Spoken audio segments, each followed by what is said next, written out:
Hello, everyone. This is Robert from Book of Mormon Editions, where we discuss printings, publications, and various editions of the Book of Mormon. As we've gone through this video series, we've discussed several foundational editions of the Book of Mormon that have played key roles within church history, and I'm happy to announce that this next edition is finally getting its special review. This is the 1837 printing of the Book of Mormon, commonly known as the Kirtland edition, as it was primarily published while many of the saints were headquartered in Kirtland, Ohio. So we've reviewed that the first printing of the Book of Mormon was published in 1830 in Palmyra, New York. Most of these editions were dispersed through missionary efforts and church events. This meant that many of them went with the saints to Independence, Missouri. However, the early members were driven out by 1833, where most of their belongings were burned and ransacked as they left. So many of the 1830 editions did not survive these mob persecutions.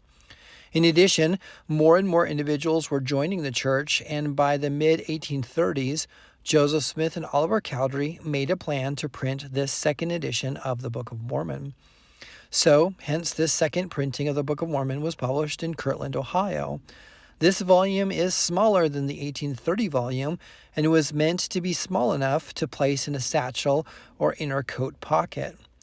The title page lists that this was created with the assistance of Parley Pew Pratt and John Goodson, active members of the time within Kirtland. The preface of this copy explains that another reason for a new printing was that the 1830 edition was quickly made, which included typographical and grammatical errors.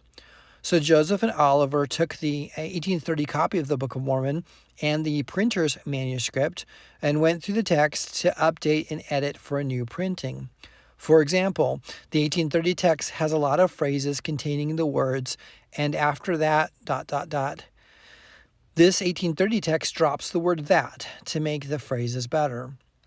There's also the use of the words "which" in the 1830 text, and that was edited to the word "who."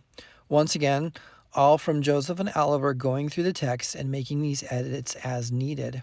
So yes, it's true that critics will say that the Book of Mormon was edited thousands of times. However, this 1837 printing is proof that this is not as sensational as what they want it to be. The text of this 1837 printing matches the previous 1830 chapter and paragraph breaks, which means it contains very long passages and many of the pages contains a solid block of text. So because the print paper size was so small, there is 619 pages to the volume with the testimony of the witnesses in the back. Another interesting factor for this printing series is that, at that time, church leaders were in process of putting together the contents of the Doctrine and Covenants, which consisted of new revelations for various church members. The plan was to join the Book of Mormon and Doctrine and Covenants together. However, there is a note in the back of this printing stating that the publishers abandoned the effort, realizing that the combined content would create an unwieldy volume to carry around. However, the printers were by then committed to the size and layout for this printing, which resulted in this volume as a pocket edition that was still thick by itself. So the print quantity for this 1837 edition was 3,000 copies, which was a smaller print run than that of the original 5,000 created in 1830.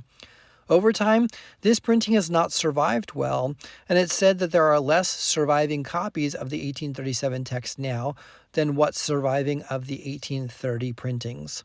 I guess one of the reasons is that most collectors and enthusiasts will focus on the first printing of a book and disregard the second edition.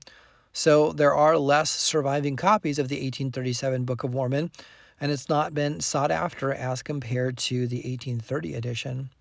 However, this 1837 printing is still a huge factor for church history, and I'm honored to spend time reviewing this early copy of the Book of Mormon. So thank you, everyone, for spending time reviewing this edition of the Book of Mormon. Please feel free to comment down below if you've seen a copy of this book. As always, if you have a special or unique edition of the Book of Mormon that you'd like reviewed here, please contact me at bomeditions@gmail.com. Best wishes until next time.